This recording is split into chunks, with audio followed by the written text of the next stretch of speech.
cost? Yeah. Do you guys insure your cars? That's a couple grand a year, whatever it is, right?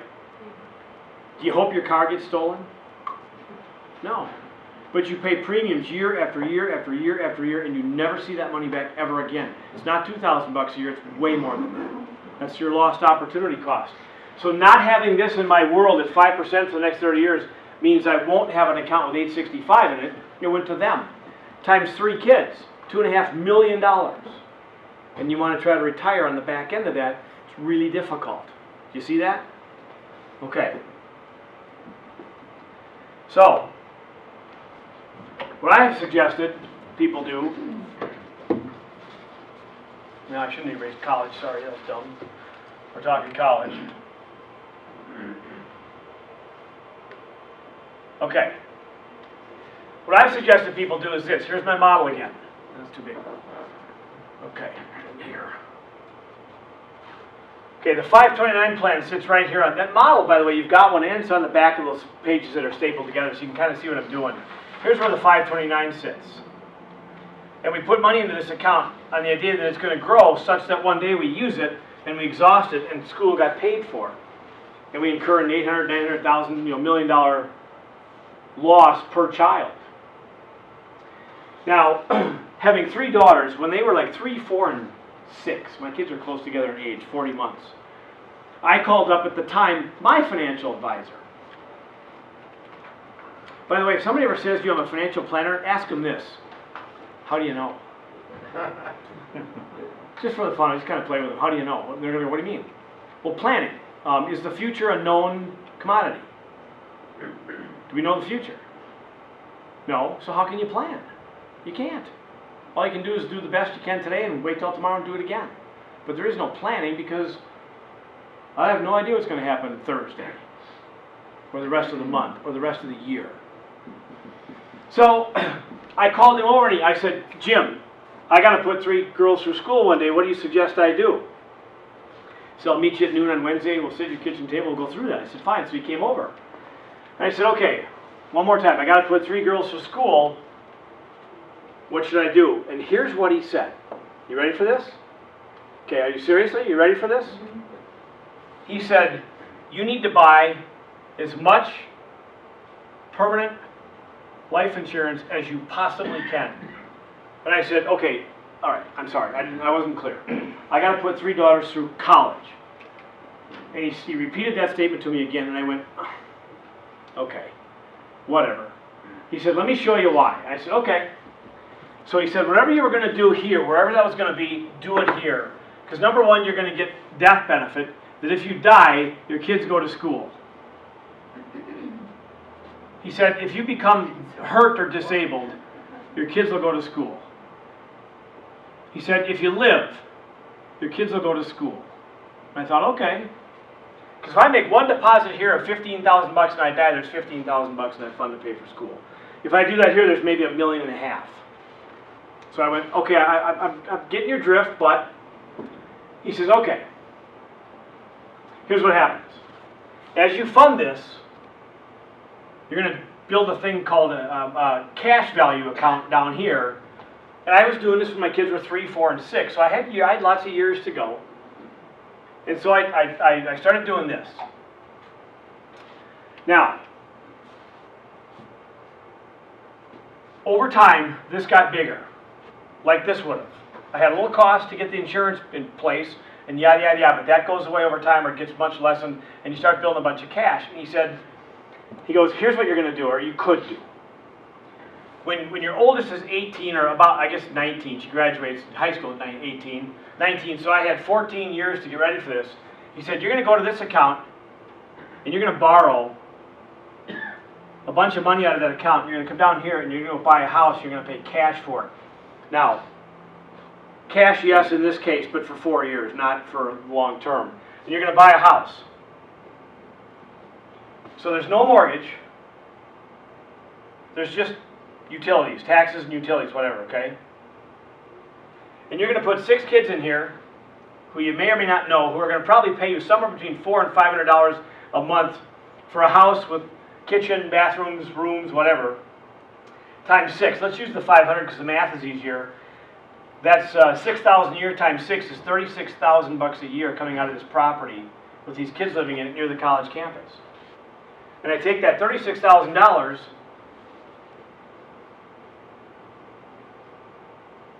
and I pay for school. OPM, who knows what OPM means? Other people want. You bet. Now this is all under the guise of life insurance that if something bad happens to me, it all works. Because this ended up being about $4 million, ultimately, when I got done. Now, I put my daughter in there with 5 people, and I pay her a management fee. Which for me is a tax deduction, and for her, buys her food. So she's got room and board. This is tuition and books. This is deductible, depreciable, tax deductible, physical. You know all the attributes we talked about earlier. She graduates. I sell the house and put the money back in this account to spend in my own retirement. So I fully pay for school and don't lose any money. Using life insurance and real estate. Weird, but effective. How much cash value did you build in that time in that life insurance policy? Hundreds of thousands of dollars. At the peak, I was paying $105,000 a year in premiums. Because I had to.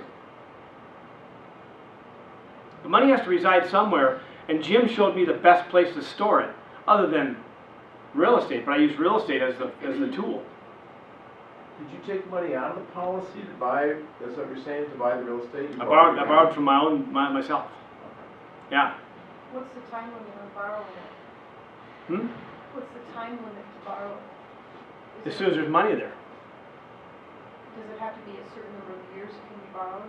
Just as long as there's money there. Long as, when I started buying the policies, I paid as little as I could for the cost and as much as I could for the value. So I built cash value very quickly. Now, there's a cost to borrow.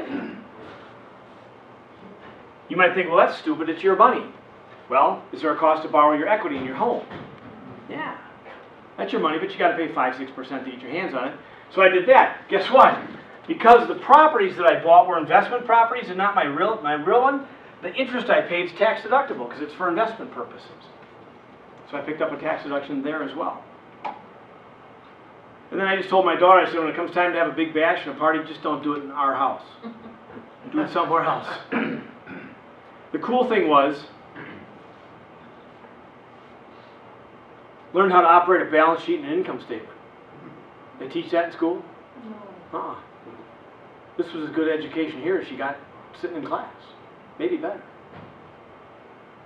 And then I can sell the real estate. Now, let's argue that they just beat the place to death and I could sell it for half of what I bought it for. I'm still 50% ahead over this method. That didn't happen, but it could. Get a rogue kid that just says, hey, come over here, it's my place, let's do it up. But this is how I was able to combine college and retirement in the same breath. So here's a question for you. If I put $1 in the market and it earns 6%, what do I have at the end of the year? $1.06. Minus tax. Yeah, so let's call it $1.06, so I'll keep it simple. I put $1 into a life insurance contract, buy a house, pay for school, and get all the money back. What's my rate of return? It's over 100%. It's 100%. So I didn't let the market determine my future, I created it. You got people that want to hear this, trust me. And I had to buy, at the peak I had 12 of these. I was a good client to my realtor back in my home state. I have a partner, we did it together, so 6 for me and 6 for him. But shucks. Would you buy houses? Bought houses. I even own a Quonset hut in Winona, Minnesota. What is that? It's a semicircle. It's an aluminum semicircle. Came back from the war, Quonset hut, they could throw them up for $4,000 or $5,000. So it looks like a piece of drain pipe So it's just like that, right in the ground. Door, walk in, it's a house. Yeah. The rain doesn't stick to it. It all rolls off to the ground. Okay, seriously, you guys have clients that need to hear this because parents are going, I can't afford to pay for your school, so I got to fund my retirement. So good luck to you, son. Versus, I can help you with that. So you get these advisors out there who say things like this: plan for a 4 to 6% increase in the cost of college every year. Well, this is kind of yellow, but it's the Rocky Mountain News from July 27, 2007. This headline says, CU costs may soar. In-state undergrads on Boulder campus would face an average tuition increase of 14.6% under a plan Regents will weigh in on Thursday. It also raises many fees. This comes out. This is in the same paper, June 6th of 2006, and it says, loads of loans. 7 out of 10 respondents are paying off student loans or have spouses who are, and the average outstanding balance is greater than $29,000 according to an internet poll sponsored by Alliance Bernstein Investments. Almost 40% of graduates with college debt expect to take more than 10 years to pay them off. It says, of note, and here's where it gets interesting, 44% of respondents with college debt have delayed buying a house. Does that help you guys? Because of all the debt they're coming out of school with, they've got to wait 10 years to even call you. If they come out with no debt, they might go, hey, can we go look at some houses? I just graduated and started at Lockheed Martin at $50,000. Yeah, I could show you a couple of properties, versus waiting 10 years. While 32% have been forced to move back in with mom and dad. We don't want that. Yeah, and the 529 is the popular way to pay for school. I care to disagree. Do you have any recommendations for people that already have the student loans? You know, that's a good question, and the answer is I don't know. Maybe, but I would need to see the whole picture on my model to make sure where I can figure out how to make that happen. Because there might be. You know, there's an interesting thing called an intra-family loan. My parents did that for me one time. I wanted to buy a car and it was $6,000, didn't have $6,000. My mom went, son, pay me 5% for 4 years and I'll go buy the car. Wow, the interest went to her and I got the car. When the bank accounts were paying 2. So I did good and she did good. Kept it in the family. Families can be very powerful financial tools, done properly. Keep money in the family, pass it along, generation after generation. That $4 million, if I'm 55, will be close to 10 or 12 when I'm 85, and my family will split that up when I'm gone. Why not? It's got to go somewhere. Okay, any more questions about this one? Yeah. What was the policy that you had? What was it called? It's permanent life insurance. There's Index UL, there's whole life, there's a variety of them. And you can contribute whatever you want to it each month? Sort of. Depends on your age and your income. There was, just quick background, 100 years ago, wealthy families would buy a ordinary life insurance policy, it was called back then. And they'd buy a $5,000 death benefit and put $1 million into it. Once it's in the policy, it's totally protected from all the outside forces that are out there. Okay, it's not a number, it's a thing, it's a bunch of paper. And the government in 82, 3, and 6 came out and said, that's too rich. We're going to put some limits on there. So now you got to buy a policy that has a certain amount of size, and then you can overfund it about 3 times the base. So that's what we do. Okay? All right. Good question.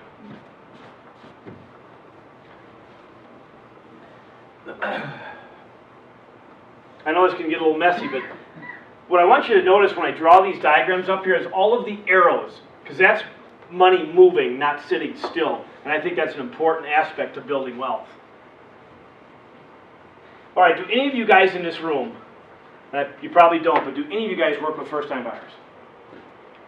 Oh, you do? Great. I got an idea for you. So here comes a fairly newly minted college graduate. I write 25 on the board because this happened to me. I got out of college. The hiring market was terrible. I'd given all my points to a big firm in Minneapolis to get an interview with, and right before the interview process started, they said, you know what, we're not hiring, and they backed out. I lost all those points. So I had to go get a job on my own, which I did, but I really didn't get into a career until I was about 25. It's not often that someone comes out of school and goes right into their dream job and they're there for a long time. They bang around a little bit and finally at 25 kind of get their feet on the ground. So let's say that this is a 25-year-old and he goes to Lockheed Martin.